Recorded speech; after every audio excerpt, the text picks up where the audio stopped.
Universal will be re-releasing the original Fast and Furious movies on August 21st in theaters. This means that I'll need to review 8, 9, and 10 before that happens. Pray for me, my Enigmas. Fast 7 was something special. I wouldn't classify it as my favorite in the series, but it did hit me on an emotional level. As you already know, this is the movie where my GOAT, Paul Walker, unfortunately passed away. Apparently, he was only able to finish about half the movie, and the rest they filled in with CG. I wasn't really able to pick up on the CG faces, but when we got around to the end, I did notice when they started to hide his face. Still, they did a good job for what they were working with. I don't know how the Fast and Furious fans felt at the time this movie was released, but for me watching it now, it felt like a weight was over this movie because you could tell the cast members weren't really as locked in as they were in the previous movies, which would make sense since they lost a fellow crewmate. Regardless, it was still a good addition to the franchise as a whole, so let's start discussing Fast 7.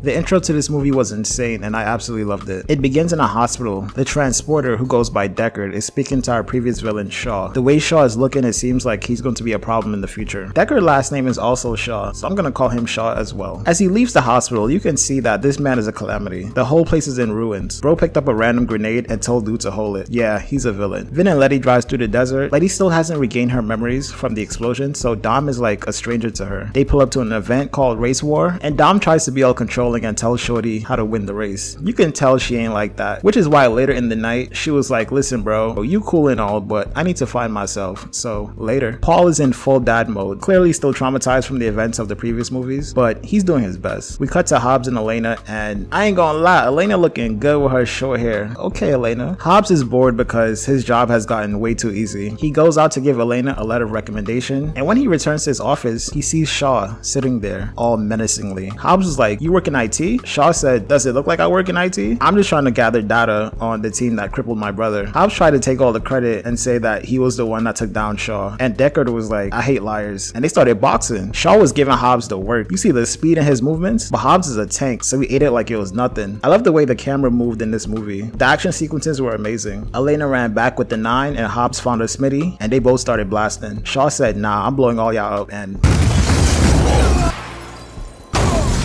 that explosion was crazy. Hobbs was out of commission for a while after that, and we switch back to Paul living the simple life. Mia tells Dom that Paul feels trapped being a dad, and Dom said to just give it some time. Oh yeah, I forgot to mention that a package came from Tokyo and it was just sitting out there, and Jesus, Shaw is not playing in this movie. He's really trying to take these characters out. Dom heads to the hospital to visit Hobbs. Hobbs is like, when you catch Shaw, you better not miss.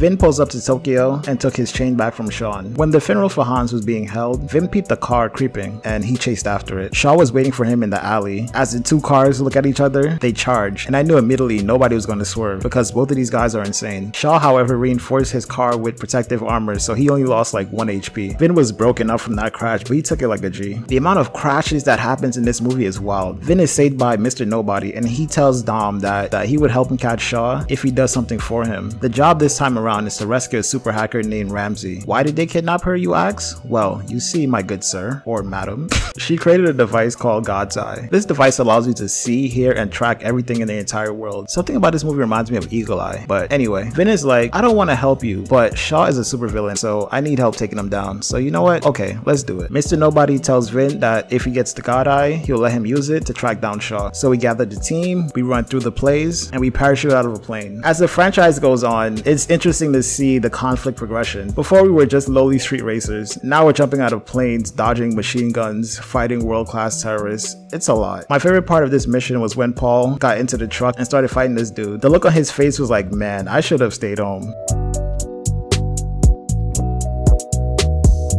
After a series of unfortunate events, the team manages to rescue Ramsey. And wait, is that Melisande from Game of Thrones? Still fine as ever. I could continue to summarize the entire movie, but I'll say this. From this point on, the stakes definitely got higher. The team managed to find God's Eye in this supercar, and after jumping from building to building, we were able to use a chip and locate Shaw. But you see, Shaw already knew we were after him, so while eating dinner, he calls in some friends and a shootout ensues. After the scuffle, Shaw now has his hands on God's Eye, and he can now locate the team anywhere they go. So they did the wildest thing ever. They decided to bring the war to LA because that's their domain. This part does not make much sense to me because, like, why would you endangering the entire city. Anyway, Vin and Shaw have a sword fight. Vin stomps aggressively and Shaw gets sent to the underworld. Dom attaches a grenade to the chopper that was terrorizing the city. Hobbs shoots and the chopper goes boom. That was terrible. I could have wrote that better. Anyway, moving on. The chopper goes boom. What? My favorite part of this movie was when Letty thought Dom was dying. You see, throughout the movie, she was having flashbacks, but it wasn't until the thought of losing him occurred to her that everything started to make sense internally, and she remembered who she was. It turns out that Dom and Letty were married. What? So that's why he went so hard for her in Fast 6. It all makes sense now. She was like, why didn't you tell me we were married? And Dom was like, you can't tell someone they love you. That's my goat. I love that line. Now we have one of the saddest endings in any movie. You can see it in the actors' faces. And with the music playing and the drive-off sequence in the end, nah, my goat Paul is really gone. I have no idea where the franchise will go after this without him, but we'll see.